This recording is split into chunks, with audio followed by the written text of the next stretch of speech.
Kita jangan libatkan politik, tuan-tuan, dalam kehidupan kita 24 jam seminggu. Sebelum ni kita tengok timbul suara-suara sumbang. Oh, Perdana Menteri Malaysia perlu malu ada Perdana Menteri ni. Sebab apa? Sebab sokong Sumut Nusantara. PMX Datuk Seri Anwar Ibrahim sebagai penaung kepada Sumut Nusantara. Tetapi apabila ada perjanjian persidangan damai di Sharm el-Sheikh di Mesir, Malaysia tidak dijemput, Datuk Seri Anwar Ibrahim tidak dijemput. Saya bagi tahu sebelum ini, tuan-tuan, bahawa negara kita Malaysia, Datuk Seri Anwar Ibrahim sokong 20 titik perjanjian damai yang dicadangkan oleh Donald Trump ini bersyarat. Malaysia sokong secara bersyarat. Apa syarat Malaysia dalam nak menyokong perjanjian damai 20 titik ni? Malaysia sokong negara Palestin ini perlu berdaulat dan negara Palestin ini perlu merdeka, tuan-tuan. Ini antara syarat yang Malaysia sokong. Sebab itu kita bagi tahu yang dipanggil untuk persidangan damai di Sharm el-Sheikh adalah negara-negara yang menyokong perjanjian damai tanpa syarat. Ini bezanya, tuan-tuan. Tetapi orang-orang politik ini, dia orang spin dan spin terus hantam.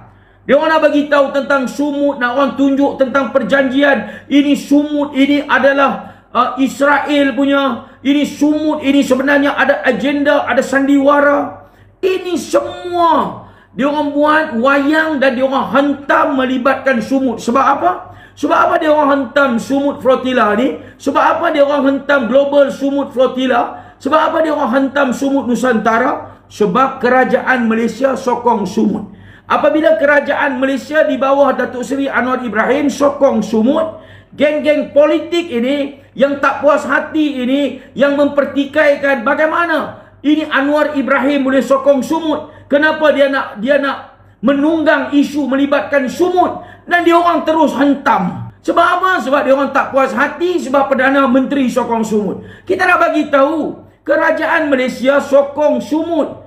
Ini adalah satu tindakan yang bagus, tuan-tuan. Sebab di luar negara, di Jerman, di Itali, di Spanyol, di Sweden, kerajaan mereka tidak sokong, tuan-tuan. Sebab itu demonstrasi jalanan rakyat boleh gerakkan ratusan ribu demonstrasi rakyat di jalanan di negara-negara Eropah. Sebab apa? Sebab mereka menekan kerajaan untuk menekan rejim Zionis ini.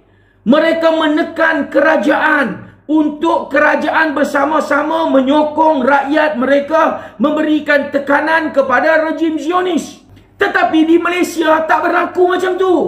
Kita buat himpunan, kita buat demonstrasi, kita sokong Sumut. Sebab apa? Kita tak hentam kerajaan. Sebab kerajaan Malaysia bersama-sama dengan NGO negara kita menentang pembantaian secara haram rejim Zionis Israel ke atas Palestin. Sebab itu kita tak hentam. Sebab itu kita nak bagi tahu kerajaan hari ini, kerajaan Datuk Seri Anwar Ibrahim adalah kerajaan yang menyokong perjuangan yang dibawa oleh Global Sumut Flotilla. Dan beliau ini menyokong perjuangan Sumut Nusantara.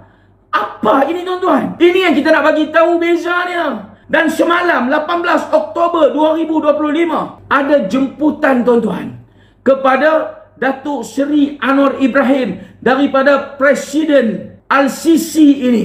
Hantar surat jemputan kepada Malaysia untuk menghadiri persidangan damai, untuk membincangkan pembangunan semula Gaza ini. Saya nak bagi tahu kepada rakyat Malaysia, kita perlu menyokong usaha-usaha yang baik.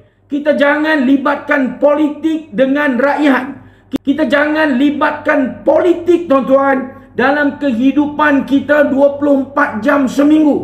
Kita perlu bezakan antara kebaikan yang dibawa oleh kerajaan kepada rakyat, dan kita perlu bezakan dengan cakap-cakap politik untuk nak menjatuhkan mana-mana kerajaan. Ini kita perlu bezakan, tuan-tuan.